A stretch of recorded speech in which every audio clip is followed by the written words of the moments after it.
Breeding हा एक शब्द इंग्रजी शब्द आला आहे आणि सगळे शेतकरी तो उच्चारतात. ब्रीड म्हणजे काय आणि ब्रीडिंग म्हणजे काय? तर गायीपासून पुढची उत्पत्ती तयार करणं हेच, आणि मग चांगलं ब्रीड करणं. मग लोकांच्या डोक्यात एकच आहे शेतकऱ्यांच्या आपल्या, जास्त दुधाची गाय निर्माण करणं म्हणजे मी ब्रीडिंग केलं आहे, चुकीचं आहे.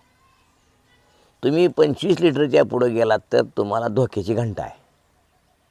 25 लिटरच्या पुढच्या गायी तयार केला तर तुम्हाला धोक्याची घंटा आहे. तुमच्याकडे गायी त्या टिकणार नाहीत, त्या जास्त विकत देणार नाहीत, त्या परवडणार नाहीत, त्या जास्तीत जास्त मेडिकल खातील, जास्त रिस्की होतील. म्हणून 25 लिटरच्या पुढं तुम्ही जायचं नाही. दुसरं ब्रीडिंग ऑस्ट्रेलियन ब्रीड, ABSचं ब्रीड, आमक्याचं WS काहीतरी बरीचशी नाव आहेत आणि सगळे इम्पोर्टेड बुल आलेत.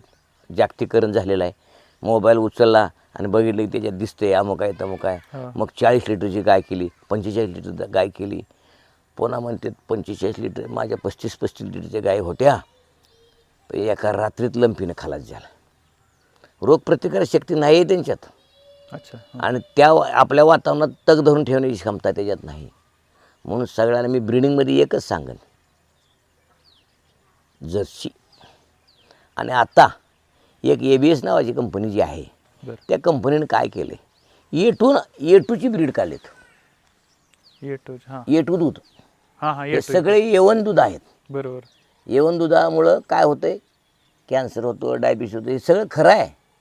परंतु पर्याय नसल्यामुळे A2 दूधच सगळ्याला वापरावं लागतं आहे. पण A1 दूधच वापरावं लागतं आहे.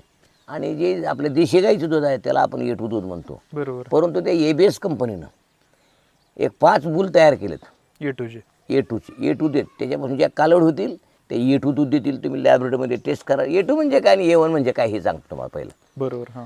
अल्फा कॅशिओ प्रोटीन नावाचा प्रोटीन असतो. तो अल्फा आहे तो A1मध्ये आहे, आणि बीटा कॅशिओ प्रोटीन आहे तो A2मध्ये आहे. प्रोटीन दोन्ही एकच आहे. पण अल्फा जो आहे, A1 जो आहे प्रोटीन, तो पचत नाही, अपचनीय आहे. तो पोटात पडून राहतोय. तो पडून न राहता तो काड्या करतोय. डायबिटीस कर, BP कर, तर गबसणार नाही. आणि जो बीटा आहे आपल्या देशी गाईचा जो प्रोटीन आहे, तो पचून आपल्या रक्तामध्ये मिसळतो, आपल्या शरीराला लाभतो. म्हणून ते हेल्दी दूध आहे.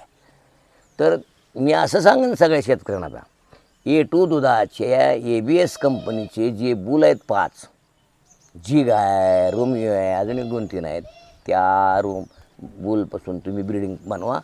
ते कालोडी 25 लिटर दूध देतील. त्यांचा फॅट 5 असेल, SNF 8-5 असेल.